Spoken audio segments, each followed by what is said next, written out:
been unleashing an increasing number of powerful solar flares recently. The sun is headed toward the height of its 11-year weather cycle. It's expected to hit that peak next year, and scientists are watching the flares closely to see if they could threaten Earth. They could disrupt satellites, air travel, and radio communications, but the biggest concern is a threat to the electric power grids. Experts disagree on how long it might take to restore power if a severe flare knocked down an electrical system. Pat? Well, Lee, I was just in an area that was hit strongly by not solar flares, just plain old wind. It was high wind, and the term used was Doratio, which in Spanish is used for saying go ahead, or Doratio, or to the right. It depends on how you read it. But anyhow, this wind hit, and it hit from the Ohio Valley in Illinois, Ohio, Kentucky, and all the way into Virginia. And millions of people were suddenly without power.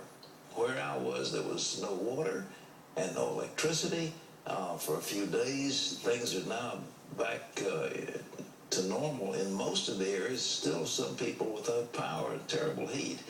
But just think what happened if there was an electromagnetic pulse that came out of the sun and fried the electrical grid. There's some people who think that could happen. Now, I don't know about those Mayans. They were Indians living in the jungle in Central America, but they had an extraordinarily sophisticated system of analyzing the stars. They didn't have any telescopes. They didn't have the Hubble electronic telescopes or any of this.